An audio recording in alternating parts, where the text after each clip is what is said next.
Hi, my name is Jessie Golden, and this is the Golden Secrets. Today's guest is an ex-con who received a 60-year prison sentence at the age of 16 and went on to win the first UFC middleweight championship.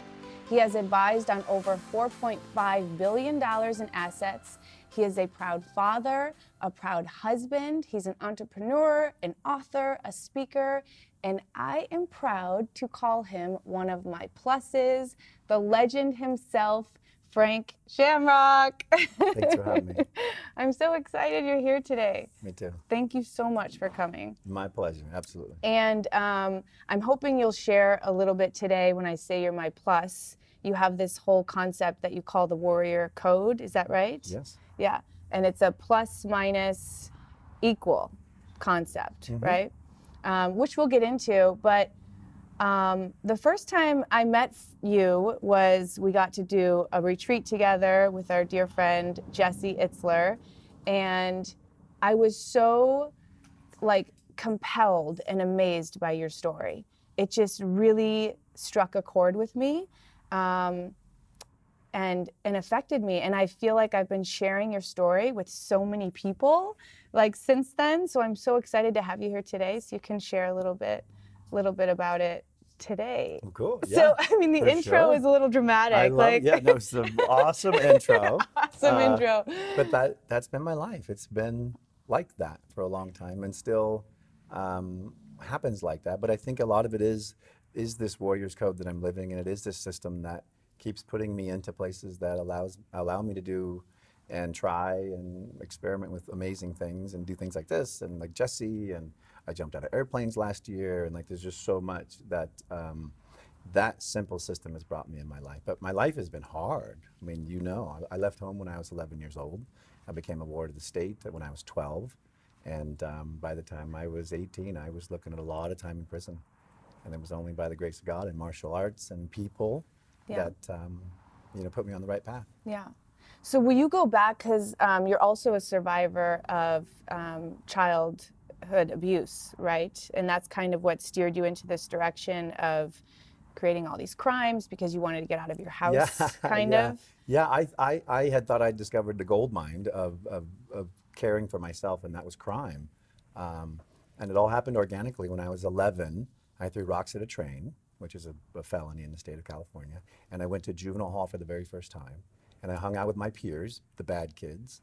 And it was the first time I was around people that I could communicate with that were just like me, the troubled kids. And I was asking them, how do you deal with this locking in the closet thing? How does because your mother, my mom used to lock me in the closet, which and is insane. Yeah, I became aware that my lifestyle, my punishment, my family was off when I was 11, and I was asking the bad kids, how do you deal with it? And they were like, dude, that ain't right. That's not normal. It's not normal, right? Yeah.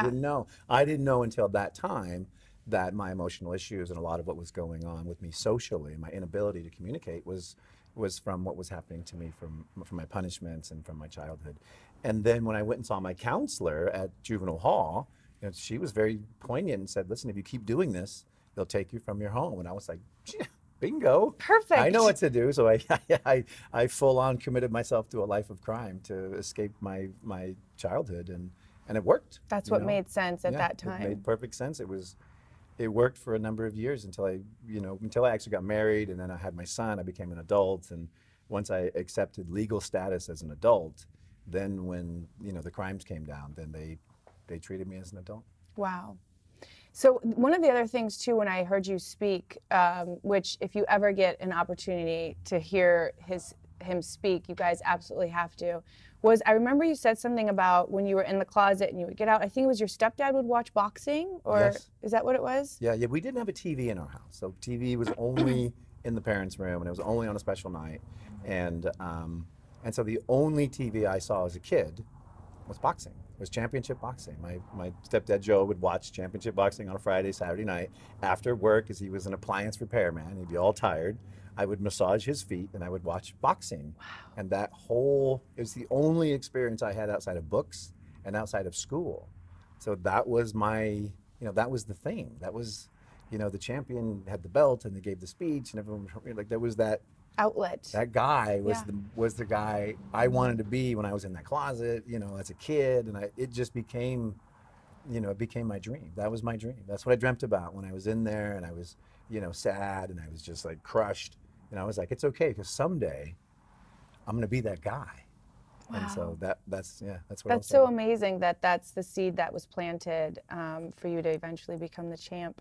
So how much time did you actually serve then? I did. Because Oh the 6-year sentence, I was I like, did 3.5 years. 3.5 years. Yeah. Okay. And what had happened is, you know, I'd amassed, you know, 8 felonies as a child, another 20 by the time I was 17. I mean, it was just too much. And so, you know, I was the front page of the newspaper. I was dating the DA's daughter. Like, everything wrong was wrong. Oh So they were like, we just got to get rid of Frank. So Yeah. I just took this giant plea bargain that kind of flushed everything, and ended up being 6 years in youth prison. Okay. And then it was in youth prison where I kind of woke up and I was like, well, I can't care for my son. I'm just like my dad. Like, I'm a total loser. Like, I've completely messed up my life. And it was in youth prison that I was like, I'm going to change my life. There was a shift. Yeah, I knew because everyone told me, everyone was telling me, listen, you can't keep doing that. And I was like, you don't understand. Crime works. I'm killing it. Yeah. I'm safe. So it wasn't until it all came true and everybody was right. And then I was like, oh my God, I've screwed my life up. And then I had to reverse it. And that's what took the real work. You know, I was 17 and a half sitting in youth prison, and I was like, I got to change my life. I got to fix it. Wow. Yeah. And I remember you tell this story, which is one of my favorite stories, and you just shared a picture a couple weeks ago on Instagram. You were working out a lot in prison, you were getting super fit, and your stepfather, Shamrock, picked you up, and he gave you 2 options? 2 options, yeah. Super, super important life choice, and it was to be a stripper. That was option A, and then B was to be a fighter. So either way, you were going to do really good. Pretty. Yeah. When you saw the picture, I was huge, and I had crazy hair. And I would have made I'd probably been the greatest stripper if I'd applied myself. Yes. But it wasn't that dream. That dream was that thing, and so I said no, and I went to the gym. And you literally went to the gym that day, right? Like my dad dropped me off. Yeah. Like right out of a movie, basically said, never give up and don't show them you're scared. And then he drove. Wow. And I like walked in there. They just beat the hell out of me. Wow. And then I never left. I literally never left. I committed my entire life, 16 years of my life, to just trying to become the best. And then that became moving the sport forward, and that became putting it on television, and that became creating a league, and then. And you really pioneered that whole thing, right? I mean, how old were you when you, because that's unusual too to start, you started at what age? 22. 22. Yeah. And then you won your first championship. Within like 2 years, year and a half, 2 years. I mean, yeah, no, I was, you know what it was? I was a super nerd. I spent my whole life reading books, and I spent my whole life in my head. And suddenly this physical and social and like career thing came along. And it's like, I truly believe, I screwed my whole life up. And I truly believe that this martial arts thing and this, you know, this culture would save me and like provide for me. Because I had, you know, I had family and stuff. And there was nothing I could do for them. I knew that. I never had a dad, ever. So I never had support or guidance and I, you know, in my soul, like the last thing I ever wanted to be was that guy. Yeah. So I was like, oh no, you know, if I got to fight in the cage, if I got to, whatever we got to do, like we got to change that. You know what I mean? Because I was sitting in prison going, oh my God, I just screwed up my whole life, and I screwed up my son's life. And it's like, it's time for me to take responsibility and move forward. And it's like cage fighting, stripping. I was going to do one of them, and maybe both, but luckily, you know, God took me down that path. And I've seen some of your fights, and I've heard some of your stories. I mean, the mental strength, I mean, since you were a child, obviously developing, but to do this cage fighting, like, it's insane. It's crazy. Like, you had to go in every fight like you were going to die, right? Almost, I mean, mentally. Yeah, I changed my mindset, and it's what made me super successful. And, you know, a lot of it was, I had already faced my death a few times.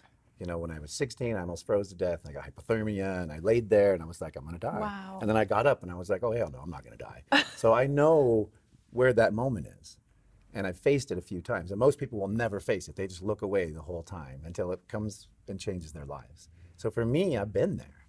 You know, I went to prison, I faced, you know, I fought, I survived. So I knew I could commit my life to it. And I knew, yeah, I might die, I might not die, but it's like I would be on this journey of success on the way. So I literally, every time I went in there, I was like, you know, pray the family, everything's cared for. I'm gonna go give my life as a warrior. And if someone should best me, then it's over. Like I'm, you know, the warrior's over, the journey's over. But you know, nobody shows up with that intention, Jesse.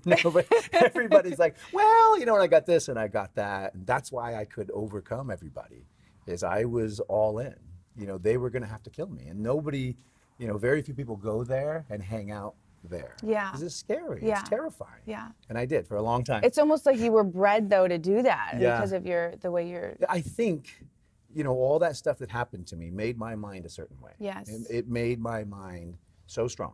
And so, you know, I see it, if I believe it, it comes true. Like I can literally create it with my mind. Yes. And that's where I think, you know, all that bad stuff, in some ways it was a blessing because it built up this machine that I can literally overcome anything, accomplish anything, create anything. And that's where the plus minus equal thing came from. Yes. You know, I just started realizing I had all this knowledge and information, and I was trying to simplify it so people could, you know, use it and understand it without going through that terrible, terrifying journey Yes. and all the other experiences that were needed to create, you know, that system. So will you share what that actually is, the For sure. plus minus Yeah. equal? Yeah, the plus minus equal is a very simple, accomplish anything, fix anything, live the life you want, anything system. And it's really about personal development, social development, and growing as a human being. And it works like this. Your plus is the one at the top, and that's the person that you want to become, or the person that has what you have. I would love to have your flexibility and your chi and your yoga understanding and all that stuff. And for that, you're my plus, because I can train for years and years and years, and I will get 1/10 of that. And you could give that to me. Do you know what I mean? So I see, you know, all this thing, and I'm like, oh, well, I'll be your student. So when you find your plus, you show up and you be a student, and they will teach you if you present yourself properly. Yes. You know, if you're real about it. Here's the example. I sold a movie. I just sold a movie to Showtime. I don't know anything about selling movies, but I called the guy who sold 150 movies. I said, Jim, let me take you to lunch. Let's talk about this. He told me everything I needed to know. I sought out my plus. I went and sold a movie, and I competed as an equal in the marketplace, knowing nothing about movie selling. That's the plus minus equal. Your equals are the people you compete against. So the people in my space, the public speakers, the leaders, the motivational people, I'm watching all of them. I want to know what they're doing. I want to know, how do I compete? How do I best them? How do I partner with them? How can I make myself conscious of where the industry standard is and then do better? And so that's my plus equal. And then the minus is the people that need stuff. There's always people coming, searching, looking, showing up for knowledge, humbling themselves. And when you accept that role as a teacher, or conversely, when you show up as a minus, and you humble yourself to learn something, you create such a powerful circle of just progress. And, you know, as you accept them roles, you realize the value of them. And to me, the most important person is the minus, not the plus. Because this layer is the one that grows the next layer and the next layer and the next layer. And so for me, it's always about being a teacher, being a competitor, and then being a student. And how can I connect all of that? And that's been the core to my success. I am no smarter, or I might be tougher than other people, but like you're definitely tougher. I'm less emotionally stable than the rest of the world. Like there's nothing special about me, except for I've got really good mechanics, and I show up, you know, all in with my honesty. Yes. And people go, wow, he's all in. Either we like him or we don't. And if they don't like me, they tell me to leave. And if they do, then we join together and we go off on a journey together. I love that, though. I always say forever a humble student. There's always something to learn. And you're talking about the movie because I know you're an advocate of mental health from your childhood, and I also believe from fighting, right? Yeah, for sure. Is that what the movie, is that the movie you're talking about? Yeah, it's actually on one of my clients, and it's about, he's bipolar. He's got bipolar disorder, and you know, he's huge struggle with his mental health every day. But he's been doing it for 35 years, and he's now one of the biggest broadcasters on the planet, and he has 3 major network contracts, and he's bipolar. Like he's crazy. Wow. And we care for him, but we've created a whole lifestyle and system that he can just kill it and be amazing. And it's like we've been tracking him for 7.5 years to show this journey, because everyone, you know, 20 years ago was like, well, just put him in a hospital and he'll be fine and we're sorry, and you know, everyone was going to write him off. Yes. And and just with a little bit of support and a little bit of education and direction and experimentation, he's literally at the top of this game. And we're selling a movie about his journey. And it's like, and he's been so brave to open the door and show what it's really like to, you know, march that path and be bipolar and to live with that. And it's just, it's such a powerful film. I think the timing is perfect too. I mean, with everything that's going on. And I think mental health is, you know, it's an invisible disease. So I think bringing awareness to it. And there's so much stigma out there still. Yes. And it's in corporations, it's in schools, it's just the education of it. And there was a time in society when these people were special. And there's still some cultures where these people are special and they're gifted and they're seasayers and they're, you know, they're visionaries. Oh, I love that. Right? In some cultures, and in many cultures, these are the touched ones. They have the gift. In our culture, they're the ones that we don't know what to do with because they're too much. Yeah. They're out of sync. Yes. But when you empower these amazing creatures, like, they're extraordinary. I love that. Yeah. So I think every person, and that is the takeaway from the film for me, I think everybody has tremendous value in this universe, and we're all literally connected. So anybody that disconnects, anybody that's not performing their best, anybody that's living in disease or health, and that's why I love, you know, this chi. It's like, anybody who's not doing that, you know, we got to help them, because the whole thing is, you know, we're all connected. We're all connected. So that's why, yeah, I really appreciate you bringing me out. And of course. I just love hanging out with you. And anytime we're doing yoga, I'm like 1,000%. And by the way, and every time I leave, I'm like this, oh, my poor body, what has happened to me? No, it's not true. I want to wrap it up, and I want to ask you one last question. What I'm going to ask everybody is, if you could share one of your golden secrets, whether it's something you do every day or one thing in your life that you feel like has really helped you get to where you are right now, what would it be? Wow. I dream. I dream big. And I support those dreams with meditation and being very present in my life, so those dreams come true. And that's my thing. I come up with the craziest. That's huge. I'm like, we're going to do this. People are like, that's insane. I'm like, oh yeah. And then we go do it, because for some reason, because of that journey, I'm in a place where I feel things. And I go, that's something we should do. And so, like, I dream big. Well, obviously, you do. Obviously, you dream big. You've done, I mean, all your dreams have come true or are coming true. So I'm so grateful to have you in my life. And thank you so much for coming today and sharing your golden secrets. My pleasure.